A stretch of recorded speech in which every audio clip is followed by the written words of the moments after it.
नमस्कार मित्रांनो, कशा आहात तुम्ही? तर आज आपण आजच्या व्हिडिओमध्ये आज पाठी बघू शकता की जेटी दिसते, बागमांडला फेरीबोट दिसते आपल्याला. आणि आज आपण या फेरीबोटीवर एका अशा खास स्पेशल माणसाला भेटायला आलो. तो स्पेशल माणूस एक खास यूट्यूबर आहे आणि अशा माणसाला आपण बरेच दिवस भेटण्याचा प्रयत्न करतोय. तर आपण भेटूया त्याला. मी प्रत्यक्ष तुम्हाला आता दाखवतो कोण माणूस आहे. चला तर भेटूया.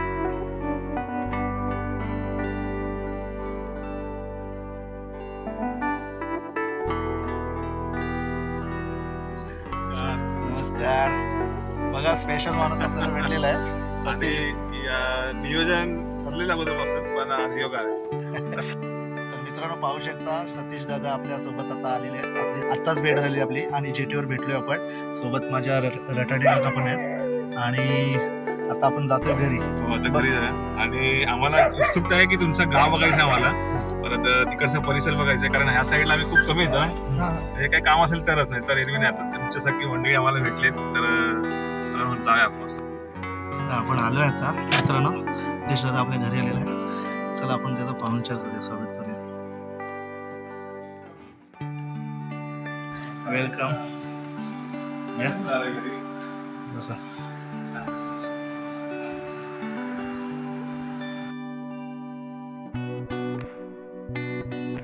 चला तर आता आपण चहा पाणी घेतलेले आहे आणि आता श्रीवर्धनला चाललो. श्रीवर्धन मध्ये काही पॉइंट आहेत ते सतीश दादा बरोबर आपल्याला फिरायचं आहे. आणि जेवायला आपण दुपारी येऊच. तोपर्यंत आपण श्रीवर्धनची जी ग्रामदैवत आहे आई सोमजाई आई, तिचं दर्शन घेऊ. श्रीमंत बाळाजी पेशवे यांचा सुद्धा आपण मंदिराला भेट देऊ. त्याचबरोबर श्रीवर्धन मध्ये समुद्र आहे, त्या समुद्रामध्ये झालेले डेव्हलपमेंट, झालेले चेंजेस इथे सुद्धा आपण भेट देणार आहोत. आणि जीवना बंदर इथे सुद्धा जाणार आहोत. चला तर आपण जाऊया आता श्रीवर्धनला. जुनं हॉटेल आहे प्रसाद हॉटेल. हा, प्रसाद पुढे जाऊन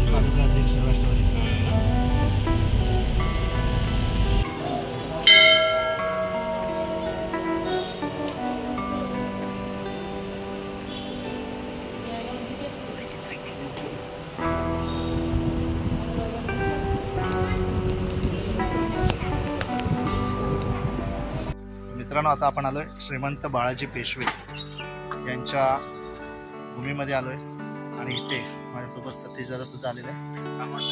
इकडे बांधकाम होत आहे, नवीन काहीतरी झालं पाहिजे. बऱ्याच जणांनी इच्छा व्यक्त केली, इव्हन श्रीवर्धनकरांनी पण.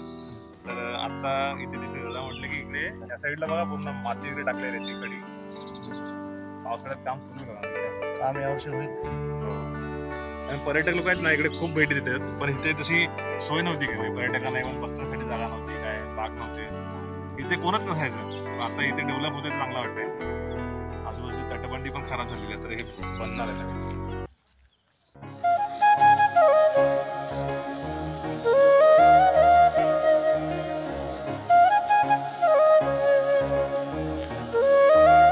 श्रीवर्धन तालुक्यामध्ये आपल्या सतीश दादाचं आगमन झालेलं आहे बीचवरती. आणि श्रीवर्धनची जी डेव्हलपमेंट आहे मस्त, ती खूप छान झालेली आहे. सतीश दादा आधी येऊन गेलेला आहे, पण काही पॉइंट इथे झाले नव्हते.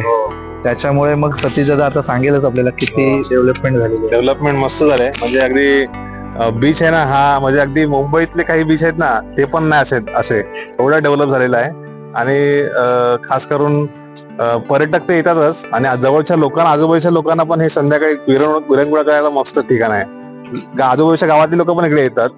आणि आपण फिरायला लांब लांब जातो कुठे कुठे देवदर्शन करायला, ठीक आहे जायला पाहिजे, पण आपल्या जवळची ठिकाण आपण कधी भेटी देत नाही. बरीच सारी मंडळी असतील जे आजूबाजूच्या गावातले असतील त्यांनी इथे भेट नसेल दिली, पण यायला पाहिजे इकडे. म्हणजे डेव्हलपमेंट होते, बाहेरून लांबून लोक येतात, तर आपण पण इकडे या गोष्टीचा आनंद घेतला पाहिजे.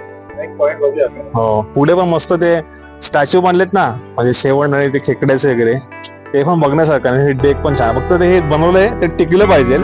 बऱ्याच वेळेस बनतं पण त्याचा लोक गैरवापर करतात, पण हे टिकवण्यासाठी पण आपण काळजी घेतोय. कोण कसं त्याचा गैरवापर करत असेल ना, तर त्याला रोखलं पाहिजे ते.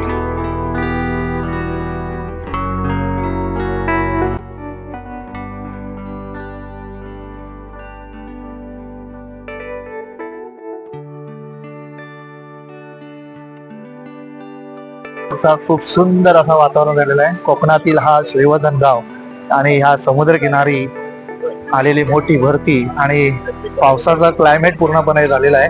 आणि ह्या वातावरणात आपल्या सोबत आता सतीश दादा आहे. सतीश दादाला आपण विचारूया की तुम्हाला कसं वाटतं या श्रीवर्धनच्या समुद्राबद्दल. आता आम्ही श्रीवर्धन बीचवरती जवळजवळ 1 तास झालाय. आम्ही कसा टाइम गेला माहितीच नाही पडला. आम्ही फिरलो, तिकडून शेवणच्या इथून स्टार्ट केला. आता इकडे खेकडा पॉईंट इकडे आलो. इथून पुढे जे जिमचे इक्विपमेंट तिथे थांबलो. त्या साईडला एक होडी आहे तिकडे, आणि तिकडे एक हे पण आहे, जसं डेक केलं जसं बसायला. इथून सनसेट व्ह्यू बघायला मस्त वाटतं. आता पावसाळा असल्यामुळे जरा वातावरण ढगाळ आहे, पण एरवी कधी आलं तरी प्रसन्न करून टाकणारा परिसर आहे. मस्त वाटलं. 1 तास कसा गेला माहितीच नाही पडलं. पर्यटक तर खूप येतात तिकडे, आणि स्थानिक पण संध्याकाळचे येतात, सकाळचे वॉकिंग करायला वगैरे. तर कधी तुम्ही आलात तर या जरूर, आणि या निसर्गाचा आनंद घ्या. कोकणातलं पर्यटन पण वाढू द्या. त्या निमित्ताने बऱ्याच लोकांना रोजगार मिळतो. इकडे स्थानिक जे काही बरेच जण होमस्टे आहेत चालवतात. जेवणाचे आस्वाद घ्यायला लोक येतात. जेवणाचे, कारण कोकणातलं जेवण खूप लोकांना आवडतं. लांबून लांबून खास जेवायला आस्वाद घ्यायला लागतात. तर कोकणी जेवणाचा आस्वाद घ्या. आपल्या कोकणातलं पर्यटन वाढू द्या, आणि एक गोष्टी जे आहे ते टिकवून राहायला पाहिजे. तर टिकवायला पण आपण हातभार लावूया. मस्त वाटलं. आपण पाहू शकता समुद्राला मोठी भरती आहे आणि पेसळणारा समुद्र आपल्याला पाहायला मिळतोय. समुद्र खवळलेला आहे. आता पावसाची सुरुवात झालेली आहे, आणि या पावसाच्या सुरुवातीलाच आपण पाहू शकता समुद्र किती खवळलेला आहे बघा. लाटांवर लाटा मारत आहेत, आणि त्याचबरोबर आणि पूर्ण पेसळलेला समुद्र पाहताना आपल्याला एस फॉर सतीश दादा दिसतोय.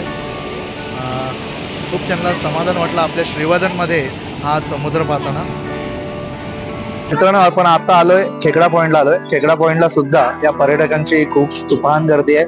समुद्राला वरती असल्यामुळे पर्यटक बीचच्या वरती थांबलेले आहेत, आणि वेगवेगळ्या ठिकाणाहून ही पर्यटकांची लास्ट हे वीकेंड असल्यामुळे आपण बघू शकता की खूप गर्दी या पर्यटकांची. त्याचप्रमाणे खाऊचे दुकानं सुद्धा आपल्याला भरलेली दिसत आहेत, आणि आपण पाहू शकता की श्रीवर्धन बीचला यावर्षी खूप लास्ट वीकेंडला पसंती दिलेली आहे. समोर जो दिसतोय ना बंदर, त्या जीवना बंदरला आपण तिथे आता जाणार आहोत. सतीश दादाला तिथे नेणार आहोत आपण जीवना बंदरला.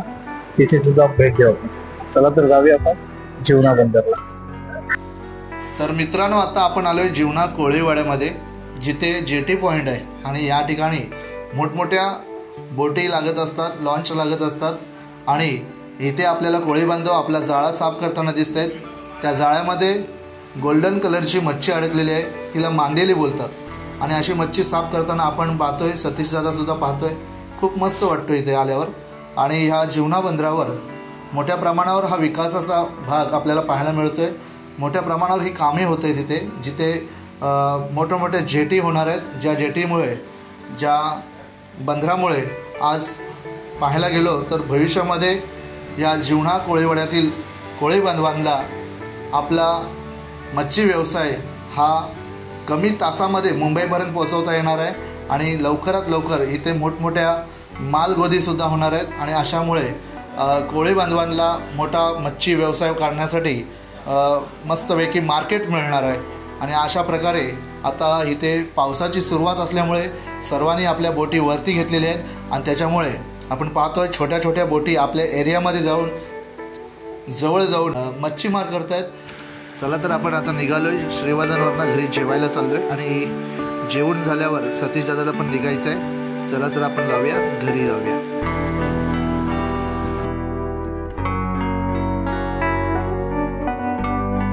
निसर्गाच्या कुशीमध्ये वसलेला हा गाव आहे, आणि आपण इथून आता बॅक साईडला आलोय. या बॅक साईडला पाहाल तर तुम्ही शेती, पूर्णपणे शेती दिसते आपल्याला, आणि ती शेती पूर्ण वसड पडलेली आहे, कारण इथे आता सर्व लोकांनी शेती सोडून दिलेली आहे. आणि आपला गाव पाहण्यासाठी तुम्ही सर्व ओळखत असाल, एस फॉर सतीश म्हणून नावाने ओळखत असलेले सर्व आपले लाडके सर्वांचे सतीश दादा, हे सुद्धा. आपण आलोय, जेवण आलोय, आपल्या गावाच्या बॅक साईडला आलोय. आपला गाव बघू शकता, इकडे गाव बघण्यासाठी आले, आणि समोर जो दिसतोय ना तो समुद्र आहे. तिकडे खाडी, आणि त्याच्या पुढे समुद्र. चला तर मित्रांनो, सतीश दादाला आता 4:30च्या जेटीला जायचं आहे. तुम्हाला व्हिडिओ कशी वाटली ती नक्कीच कमेंट करा. व्हिडिओ आवडली असेल तर लाईक करा, शेअर करा, आणि चॅनलवर नवीन असाल तर सबस्क्राईब करायला विसरू नका. Bye bye.